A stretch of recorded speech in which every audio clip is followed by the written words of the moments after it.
Founder Abhijit Dipke ने बड़ा U turn ले लिया है। लोगों से अब उन्होंने एक बड़ी अपील कर दी है। और आखिर 6 जून के आंदोलन से कौन कौन जुड़ गया है, ये सवाल भी सबके मन में होगा।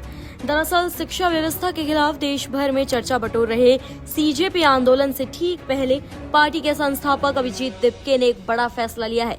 जो दिपके कुछ दिन पहले समर्थकों से दिल्ली एयरपोर्ट पहुंचने की अपील कर रहे थे, वही अब लोगों से एयरपोर्ट न आने की गुजारिश कर रहे हैं।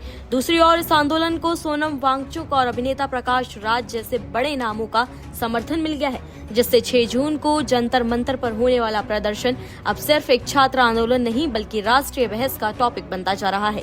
आखिर दिपके ने यू टर्न क्यों लिया और इस आंदोलन के पीछे कितनी बड़ी ताकत खड़ी हो रही है, आइए आपको समझाते हैं।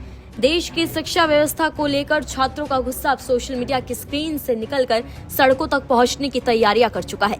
नीट और सीबीएसई परीक्षाओं में कथित गड़बड़ियों, पेपर लीक और जवाबदेही की मांग को लेकर शुरू हुआ एक ऑनलाइन अभियान अब राष्ट्रीय स्तर के आंदोलन का रूप लेता दिखाई दे रहा है। इस आंदोलन का नाम है कॉकरोच जनता पार्टी यानी कि सीजेपी। 6 जून को दिल्ली के जंतर मंतर पर होने वाला इसका प्रस्तावित प्रदर्शन अब देश भर में चर्चा का टॉपिक बन गया है। इस आंदोलन को तब और बल मिल जाता है जब शिक्षा सुधारक सोनम वांगचुक और अभिनेता प्रकाश राज ने भी इसका खुलकर समर्थन जता दिया है।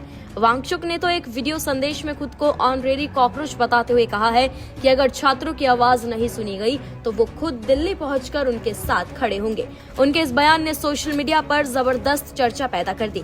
इसके बाद दक्षिण भारतीय सिनेमा के चर्चित अभिनेता प्रकाश राज भी इस आंदोलन के समर्थन में सामने आए। प्रकाश राज ने सोशल मीडिया प्लेटफॉर्म एक्स पर पोस्ट करते हुए कहा कि वो 6 जून को जंतर मंतर पहुंचने की पूरी कोशिश करेंगे और देश भर के युवाओं से भी इस आंदोलन में शामिल होने की उन्होंने अपील की है। दरअसल सीजेपी की सबसे बड़ी मांग केंद्रीय शिक्षा मंत्री धर्मेंद्र प्रधान के इस्तीफे और परीक्षा प्रणाली में जवाबदेही तय करने की है। पार्टी का आरोप है कि छात्रों के भविष्य से जुड़े गंभीर मुद्दों पर सरकार पर्याप्त जवाबदेही नहीं दिखा रही। इसी मुद्दे को लेकर पार्टी के संस्थापक अभिजीत दिपके 6 जून को अमेरिका से भारत वापस आ रहे हैं। कुछ दिन पहले उन्होंने अपने समर्थकों से दिल्ली एयरपोर्ट पहुंचने की अपील की थी और यहां तक कहा था कि उन्हें भारत पहुंचते ही गिरफ्तार किया जा सकता है। हालांकि पहले समर्थकों से एयरपोर्ट पहुंचने की अपील करने वाले दिपके ने अब यू टर्न लेते हुए लोगों से एयरपोर्ट न आने और सीधे जंतर मंतर पर जुटने की अपील कर दी है। उनका कहना है कि भारी भीड़ से सुरक्षा और आम लोगों को परेशानी हो सकती है।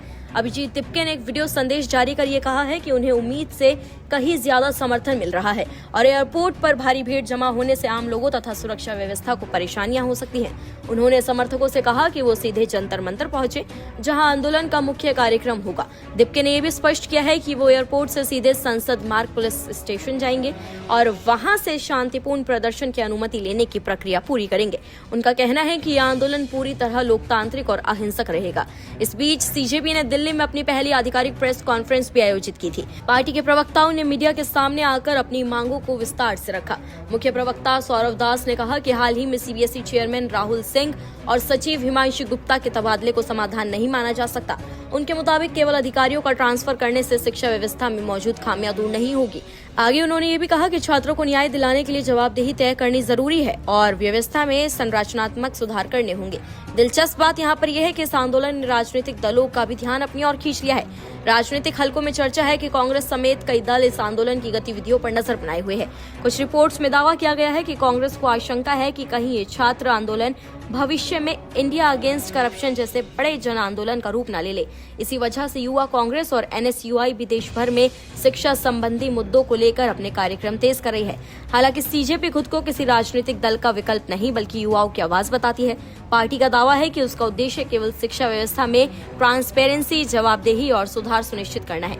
लेकिन अब सवाल ये है कि क्या सोशल मीडिया पर करोड़ों लोगों तक पहुंच रखने वाला ये मंच जमीनी स्तर पर भी उतनी ही ताकत दिखा पाएगा?